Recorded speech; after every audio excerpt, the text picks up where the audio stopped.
Hello everybody, let's get straight to it. Today we're going to review a new feature in the fixed asset module of Dynamics 365 for operations.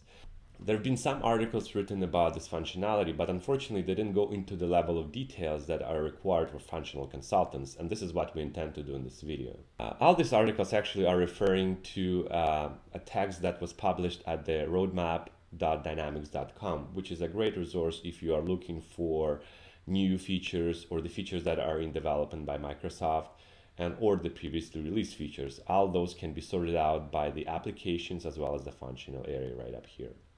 So let's take a look what was published by Microsoft and copied by other consultants in their blogs about the cross-company depreciation runs functionality that is now available in Dynamics 365 fixed asset module. So the text is as follows. You can now start a depreciation run for assets across all legal entities from a single page, which is a great news if you think about it. So now you don't have to go to individual companies to start or initiate depreciation runs or depreciation proposals individually. Now you can do it all from one single page. There is also a new option to automatically post the journals after they're created. Great. So it looks like that feature was not available in the previous releases. The creation and posting of the journals can be sent to batch processing, allowing the depreciation to run in the background, which is a great feature too. So now you can schedule the recurrences for that periodic job, and the system will execute it periodically, similarly to us, for example, sales or invoicing. This enhancements reduce the inefficiencies of starting individual depreciation runs separately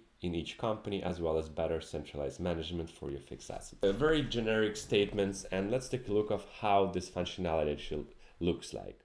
We will navigate to fixed asset module, expand the journal entries, and we're going to click on this create depreciation proposal main menu. In this depreciation proposal, we see several options that are available to us. So the first one is the posting layer. The concept is familiar to people that use Dynamics X before. So now we have 7 custom layers, which you can choose to use however you like. For the journal to appear in the selection box for our depreciation proposal, the journal type has to be post fixed assets. And if you notice, depending on the layer selected, my default posting layer here will filter the journals that are available in a drop-down. So for example, if I selected in my depreciation proposal a current layer, only journal names that have a default posting layer of current will be showing up. So I have one depreciation journal with that current layer set up. Let's say the parameters, which would say today's date. But the most important feature that was not mentioned in the article is the legal entity selection. So if I click on a drop down right now, the drop down list is blank. The question is, of course, how do you make companies or legal entities available in this list? So in order for us to accomplish that, we have to do one thing under fixed asset parameters form.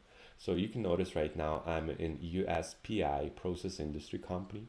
I will navigate under fixed assets, setup, fixed asset parameters, and under my fixed asset proposal, I need to add a journal name or I create a record with any posting layer and any journal that is available in this legal entity.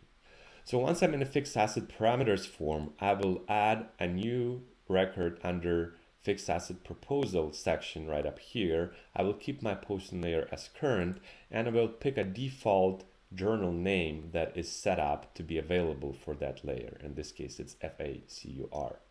Once that selection is done, I can navigate back to my depreciation proposal form and keep my posting layer as current and click on the drop down of legal entities. And now I can see my current company, USPI, in which I have created this record under depreciation proposal in a fixed asset parameters form. I can see that legal entity right up here.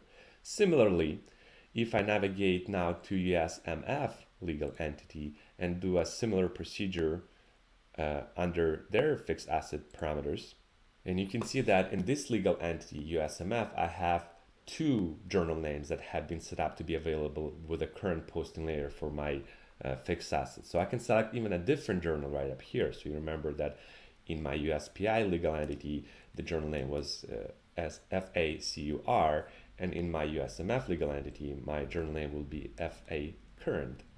Once that changes are done, and we navigate back to depreciation proposal, we now see that two legal entities became available for me to select. Now, to make a selection is very simple. You can click on the checkbox and click select. In this case, only one legal entity is selected, or you can highlight multiple legal entities, thus allowing you to run depreciation runs in multiple legal entities simultaneously.